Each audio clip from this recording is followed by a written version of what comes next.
welcome to SophieCo. I'm Sophie. Migration has always been seen as a way to find a better living. Very often it meant fleeing from the troubles of your homeland. Recent conflicts and economic shake-ups have brought millions of migrants to Europe and stirred up strong anti-migrant feelings. Can the new neighbors live in peace, and what should be done for that? An Arab Spring tide. An unprecedented population wave, exposing Fortress Europe's policy failures. Immigration is changing and challenging Europe, polarizing its politics and unsettling its societies. How can extremism be sidelined and the fear factor eliminated from the European front lines? Our guest today is Tony Robinson, who used to be the face and leader of the English Defence League street protest movement, known for its strong anti-Islam stance. Tony, it's great to have you on this program today. Now, your recent departure from the English Defence League surprised, if not shocked, both your supporters and opponents. Looking back, are you proud of the EDL leadership or disillusioned with it? I'm proud of forming the English Defence League completely. For too many years in this country, working class people have been ignored and no one's been listening to their voice. And within 4 years, we've built up so much so that people around the world have heard what we're saying. They've heard how we feel, how we're living down at the bottom, and there's a massive gap between how people are living and what politicians dare speak about. No politicians or none of our political elected leaders will dare to criticise and say the things that need to be said. So we've formed this organisation. It was created for the right reasons. It was born out of passion in defence of our armed forces. And we've progressed and we've brought many. If you look back at all the things we've been highlighting, whether it be Muslim paedophile grooming gangs, which are now being tackled and smashed from one end of the country to the other, they were ignored, accommodated and facilitated in a conspiracy of silence from religious leaders to police leaders, political leaders for 20 years. Only now are they being tackled. Many issues, whether it be FGM, each topic we've brought to the forefront, which has been affecting us in our communities, we've been proven right and proven correct. And I believe we've created a platform and a voice. And by leaving, I've made the decision of really how we get to our end goal, which is we don't want conflict in this country, but we're heading there, and that's reality. Reality is, and that's fear, and that's it's terrifying to think of what the next 20, 30 years may hold for the next generation of youth in our country, with complete polarised communities and complete non-integration and complete segregation. And now I want to, by leaving, work out a way if we can solve that. We've made a noise about it, and that's what we were doing for years. So, Tommy, are you going to attend future EDL marches? I will not be attending future English Defence League marches, no. If I thought that was the right way to continue going, I would still be leader of the English Defence League. So, here's what we have right now. Many in the EDL think you're a coward and a traitor, and you appear no closer to those who have long opposed. You have long opposed. So you're threatened kind of from both sides. Which way will you go next? Are you going to maybe get to know the Muslim community better? No, what I want to do is take an opportunity to take this mainstream. Basically, what we've been saying has been criticised or being ignored and pushed to the margin because of the far-right extremist tag that they've managed to give us, and due to a minority of elements that come to our demonstrations. And these matters are too serious to be dismissed. So what I want to do is put it in the mainstream and make sure people listen to what we're saying rather than ignoring and dismissing. And I think already we're getting there, that since leaving the English Defence League, I believe people are listening now to what we've been saying, rather than dismissing us after 2 minutes of hearing what we're saying, just saying, oh, they're racist or they're far right or they're hooligans, which is what they've managed to stereotype many members of the organisation with, which is not a true reflection of the people within the movement. That we have had our problems. We didn't plan this. We started a movement that went so big, so quick. We've learnt along the way. We've made mistakes along the way. But what we want to do now is work out the best way to use it. And yeah, we will need to work, we have to work with reformists and true moderate Muslims in this country. What we see in this country is that our government seems to be swayed by Saudi petrol money. We see the representatives that we see on TV representing the Muslim community are usually extreme or have links to Muslim brotherhoods, Islamist organisations, which we don't want. And I believe there's many Muslims in this country that don't want that either. And we want to bridge the gap now and have a united front against extremism. Can I ask you something? I see while still tackling the real core issues of why we formed. We're going to stay true to ourselves. Tommy, I see you have a little bruise on your nose. Did it appear there? Did it has anything to do with you leaving the EDL? I've always got a bruise on my nose. Over the last 4.5 years, every time I go out of my house, I get a confrontation. I live in Luton Town. It's been named as the heartland of militant Islam in Britain, in Europe actually. It's where the 7/7 suicide bombers left from. It's the fertiliser bomb plot, the Stockholm bomber. They've all been radicalised in my hometown. So, yes, I have been attacked since leaving the English Defence League.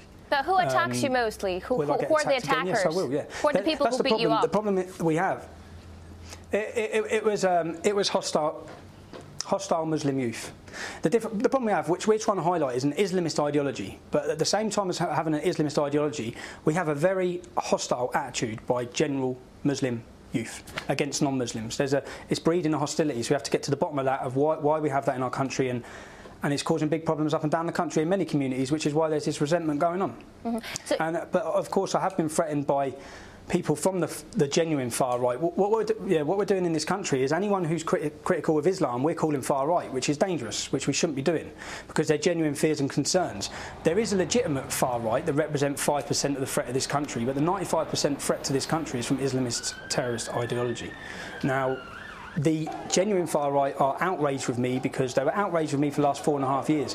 They've been on the fringes of the English Defence League, trying to hijack it, trying to get there, sway and direct it in a way that they want to go, which is not what I've been wanting to do from day one. I believe in an all-inclusive society. They haven't been happy with that. They've hated me. I've had attacks from the far right for 4.5 years. They believe I'm a race traitor. And as you just said now, with people saying I'm a coward or a traitor, I am going to move forward in attacking and defeating the Islamist ideology in this country. It's not cowardice. The decision we made was the hardest decision. What would have been more cowardice is just to leave, which would have made my family a lot happier. But by doing the move we made, by sitting with Quilliam, it sends a strong message of what we see as the way forward in uniting communities to tackle the extremist elements within all communities. Now, your stance on Muslim ideology has softened somewhat, from what I understand. What do you think of it now? What do you make of Islam as of now? Well, actually, my stance hasn't actually dampened or softened at all, if people listen to what I say.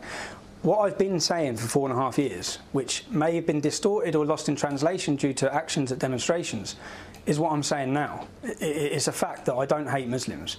I believe Muslims are the first victims of Islamist ideology. They're also victims of terrorism.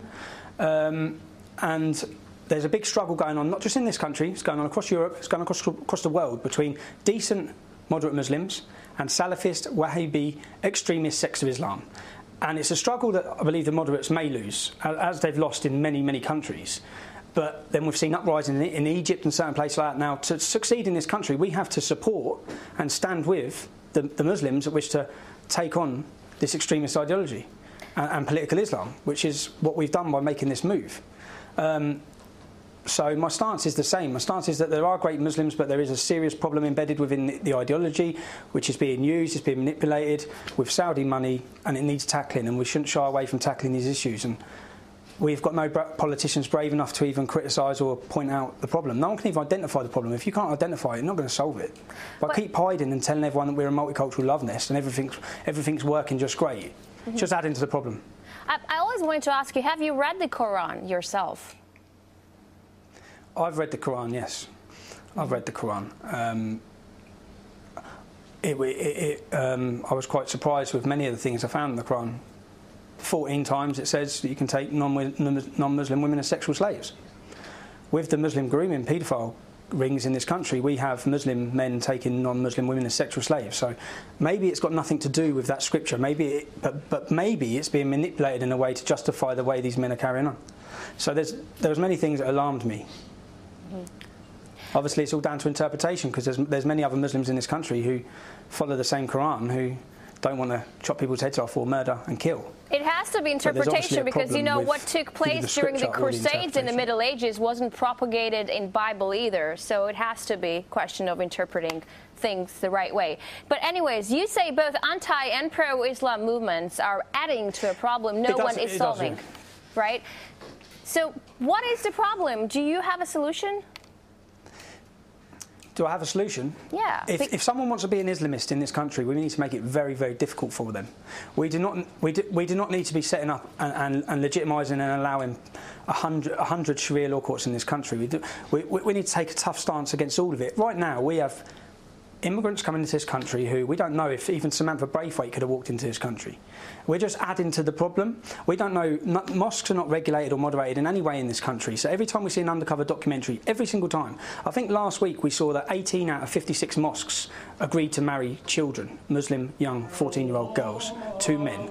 So every time we see it, we see hatred, we see homophobia, we see all these problems, and no one's got a solution to even tackling the problems, but no one even wants to halt them or try and stop them. They just want to keep building, allowing Saudi Arabia, Qatar and Iran to fund millions and millions of pounds worth of building of mosques in this country, where then they have madrasas, where at current we have 100,000 4 to 16-year-old children who are being schooled in these madrasas, which is encouraging complete non-integration within this society. It's not going to work. So to at least tackle the problem, we have to establish how we can attempt to solve it. And that's by halting the influx of foreign money coming into this country to build religious institutions. That's all religious institutions. Tommy, I'm going to ask you to be more precise, and I'll tell you why. Because in other European countries, for instance in France, it's not just a case of mosques being monitored, right? But women aren't being allowed to wear headscarves in the universities. So are you just against the extreme forms of Islam? And would you just be happy to see British Muslims assimilated, be more British? I'm against it. Yeah, of course, that's what we want. That's what we want, and inevitably that's the end goal. We want integration, but we haven't got it. So we have to find out why we haven't got it and try and bring it about. When you say about women not being allowed to wear headscarves in France, I think that's completely wrong. I have no problem with the hijab. I do have a problem with the burqa. I believe that in certain institutions, in schools, in banks, in airports, in places like this, that when it's a security threat, then it should be banned. And when you say in France, I believe that that's in schools that they have no religious wear. I don't believe that 6- and 7-year-old children should be wearing hijabs. But if an adult lady wishes to wear one, then so be it. No one in this country actually cares if a Muslim wants to practice their religion in their own faith, in their own way.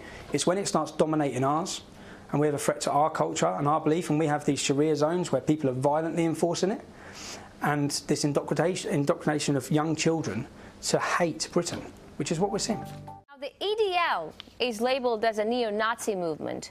Could the way the organisation operates right now be fueling new Anders Breiviks?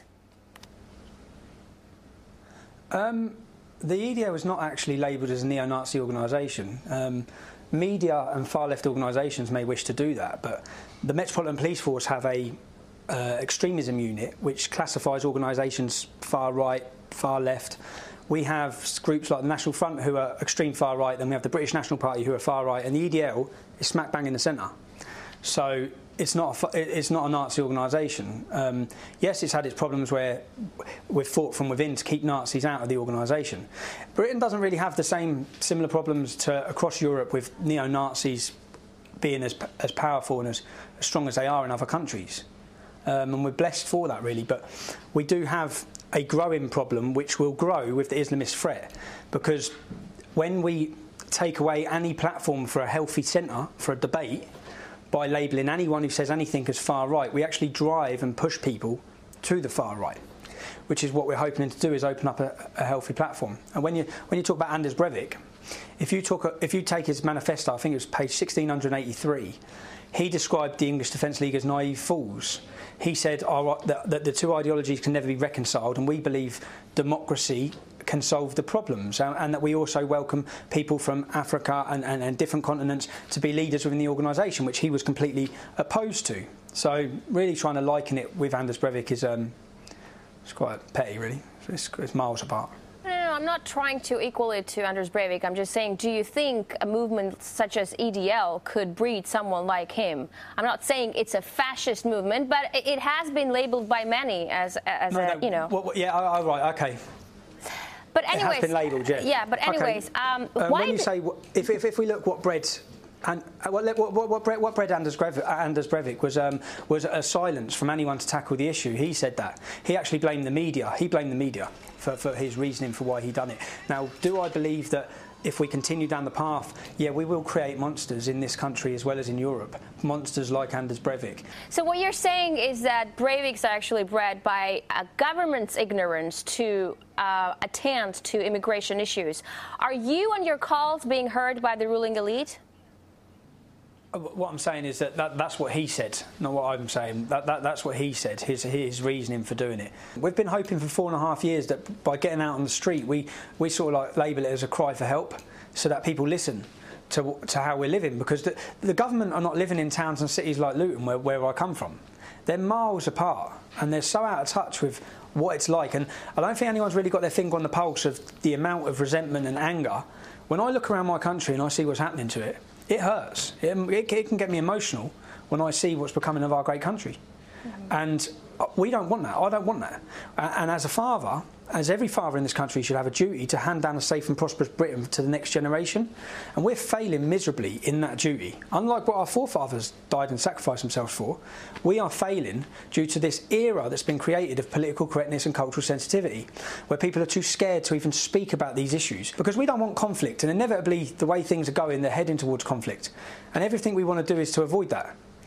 But to avoid it, we need to really get to deep root cause of the problems and at least be able to discuss them and try and work out solutions to them, not just burying them under the carpet and keep hoping that they'll go away, because they won't go away. And as demographics in this country are increasing, the Islamic community is increasing, within that community the problems are increasing, the resentment from the non-Muslim community is increasing.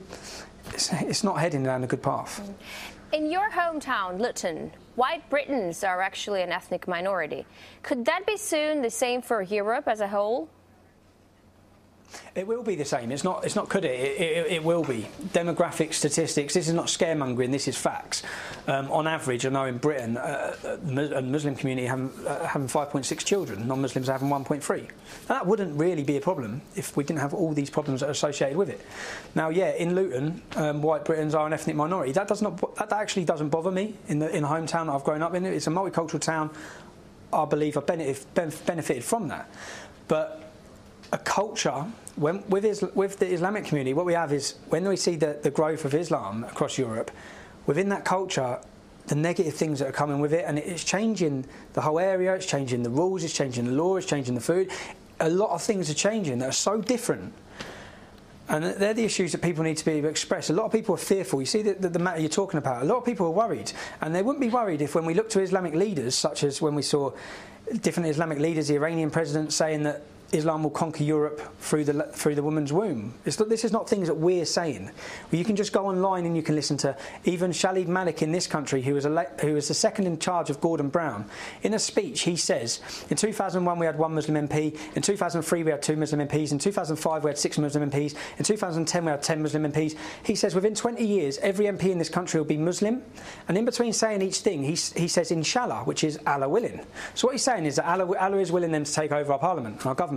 And then he says within 30 years the Prime Minister of this country would share our faith.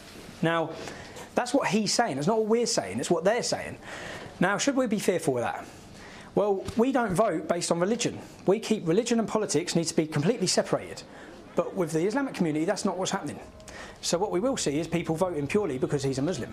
And that's what Khalid Malik is telling us. So we can look to any country in Europe and we find Muslim leaders and community leaders saying these sort of things. And if Muslim leaders spend 95% of the time attacking people who are criticising Islam, whereas if they spent 95% of their time attacking the problems within the ideology and within their communities, there'd be no need for people like ourselves, organisations that I formed, because we could solve the problems. So I think there needs to be a revolution within Muslims, within Europe, to see that the road we're going down is not a pretty one. And if they want freedom, they want democracy, and they want liberty, and they want all these great things that they come to the Western world for, then they need to stand up. Tommy, do you think a European country in any time in the future could actually elect a Muslim president? Yes, of course it will. Yeah, it will. It's not if. What we've seen in Belgium recently is we've seen the creation of a Sharia party, an extremist Islamist section similar to what we have in this country of Anjem Choudhury. We've seen them form a political party, and they've been voted in by Muslims. So, in a way, certain sections of the Islamic community will wish to use our democracy to end our democracy. because we've seen undercover documentaries in Tower Hamlets, which has been called the Islamic borough of Tower Hamlets, where the mayor, Lutfi Rahman, was kicked out of the Labour Party for his extremist ties and links. His spiritual leader describes all non-Muslims as filthy cattle. All these problems, so he's an extremist with all these links to IFE, all these organisations who wish to get a caliphate state and the introduction of Sharia law in Britain. He's the mayor in charge of a £1 billion budget because he has been elected to that position. And then as soon as he's got into his position, he started siphoning the funding away from any moderate Islamic organisations, any real moderates which are in uproar, and they're upset by what's going on there. But the money, taxpayers' money, has been siphoned away to Islamist groups, to madrasas. And that needs to be seen as a blueprint for towns and cities across this country and Europe. So when we look to what's going on, well, if you look at Hizb ut-Tahrir in this country, who are a political organisation, they had a conference in 2007. They had 10,000 people at their conference out of a population of just 3% of the country. Now, the Labour Party, they couldn't even get 10,000 people. Mm-hmm. So when it comes to politics and the political sway within the Islamic community, yeah, it's worrying. You know, Hizb ut-Tahrir, by the way, are an extremist organisation which are banned in many European countries, but given the free roam to reign in our country. Mm-hmm. Many critics, just like yourself, also say that Europe is changing greatly because of immigration, and they believe of culture, lifestyle, general behaviour is changing around the major cities in Europe. So you don't believe there could be a peaceful makeover of Europe? There could be a peaceful makeover if we tackle it now. If we leave it at current, I know in this country we have 5% of the population are Muslim. If we wait until there's 20 to 25% and then we start trying to tackle these hardcore issues of outlawing Sharia, banning the burqa, all these sort of issues that need addressing, we won't be able to. Mm-hmm. We won't be able to. So we need to get to grips with it now. We need to remove Islamist voices from communities. We need to stop empowering them by supporting them and working with them at government levels and local council levels. And we need to empower. There's many Muslim voices in this country who are opposed to all the things that I'm opposed to. We need to empower them. We need to call on Muslims to stand up, because if they wish to live in Britain and we wish to have a harmonious society and a cohesive society, we need to change the direction we're going down. And obviously, to bring about change, people's feelings get hurt. And this is, right where we're at the minute, it's not a time for tiptoeing around people's feet. It's a time for stamping on their feet. And so these are the hardcore issues that we have to solve if we wish to avoid massive, massive civil disorder or big problems in the future. And because, that's where we're trying to get to now, is to solve these problems. Do I believe that they can be solved? I hope so. You know what I mean? Yeah, but Tony, the other side of the story, and the major concern from the other side is, of course, the return of fascism, but this time with Muslims as a target. And I'm not talking about Britain in particular, but in Europe. Yeah, well, if you look across Europe, what you see is the fastest growing political parties in every single country are the anti-Islamist political parties. Now, why? Why is that? I'd say, why is that? Because everyone in all these countries across Europe feel the same. They feel like we haven't been asked anything. We feel like we're being treated as second-class citizens. And that's how we feel. And there's a two-tier system going on across the board. You see Marine Le Pen predicted to be the next leader in France. It's across the country. And that's because there's a problem. So unless they tackle the problem, people would be pushed further and further to that way of thinking. And in Europe, yeah, what surprised me is when I formed the English Defence League, I started then talking to other European groups and looking into what was happening. I was appalled and disgraced and shocked with what's happening in Sweden, in Malmö, in all these different cities in France. I was shocked to see when I started opening my eyes to the problems that are being occurred. And what we have to ask ourselves is, we've had immigration into Britain. We've had the Sikh community, the Hindu community, the West Indian community, the Irish community. We haven't had these same problems and these same issues. So we have, the issues are coming from the Islamist ideology, which is being allowed to flourish and spread across Europe, unchallenged. And what it's not just being allowed, it's being facilitated and supported by a hard left, far left agenda, which many of these far left communist sort of Marxist organisations, which are very prominent in Europe as well, are siding with the Islamists because they hate democracy, they hate the rule of law. They see it as the biggest way of bringing down all of the things that we cherish, our freedoms that we enjoy.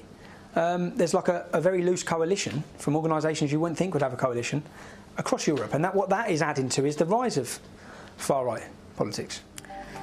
Thank you so much for this interview. And that's it for today, folks. Our guest was Tommy Robinson, founder and former head of EDL. Thanks for watching. We'll see you in the next edition of SophieCo.